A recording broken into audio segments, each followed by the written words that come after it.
বড়দিনে বিধ্বংসী অগ্নিকাণ্ড শহর কলকাতায়। গার্ডেন রিচের পাহাড়পুরে দাউ দাউ করে আগুনে পুড়ে ছাই অন্তত ৫০টি ঝুপড়ি। বড়দিনের সন্ধ্যায় মাথার উপর ছাদ হারালেন বেশ কয়েকটি পরিবার। বৃহস্পতিবার পাহাড়পুরের ঝুপড়িতে আগুনের খবর পেয়ে ঘটনাস্থলে পৌঁছায় ৬টি ইঞ্জিন। তবে ঘিঞ্জি এলাকা হওয়ার কারণে আগুন নিয়ন্ত্রণ আনতে হিমশিম খেতে হয় দমকল কর্মীদের।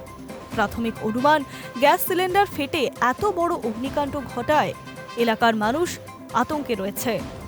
জানা যাচ্ছে, পাহাড়পুরের এই এলাকায় মূলত ছোট ছোট ঝুপড়িতে ভরা ছিল।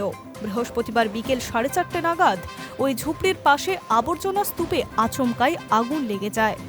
কানে আসে ঘন ঘন বিস্ফোরণের শব্দ। সেখানে বেশ কিছু দাহ্য পদার্থও ছিল, ফলে দাউ দাউ আগুন ছড়িয়ে পড়ে অতি দ্রুত। অন্তত ৫০টি ঝুপড়ি পুড়ে ছাই হয়ে যায় নিমেষের মধ্যে। অগ্নিকাণ্ডের খবর পেয়ে দমকলের 5টি ইঞ্জিন প্রথমে ঘটনাস্থলে পৌঁছে আগুন নেভানোর কাজে লাগে, কিন্তু ক্রমশ ছড়িয়ে পড়া আগুন নিয়ন্ত্রণ আনতে আরও বেশি সংখ্যক ইঞ্জিন সেখানে পৌঁছে যায়। এলাকায় অন্তত ঘিঞ্জি হওয়ার কারণে আগুন নেভানোর কাজ কঠিন হয়ে পড়ে।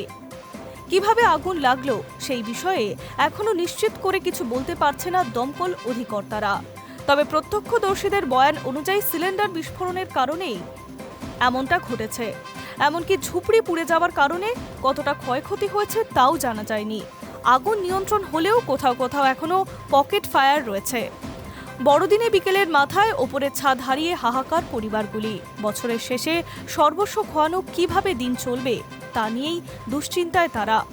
প্রশাসন সাহায্য করলে তবেই নতুন করে জীবন গুছিয়ে নেওয়া সম্ভব হবে বলে জানাচ্ছে তাদের মধ্যে কেউ কেউ।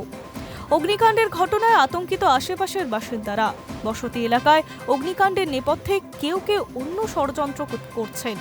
তদন্ত করে অগ্নিকাণ্ডের কারণ খতিয়ে দেখা হচ্ছে। Hi news network.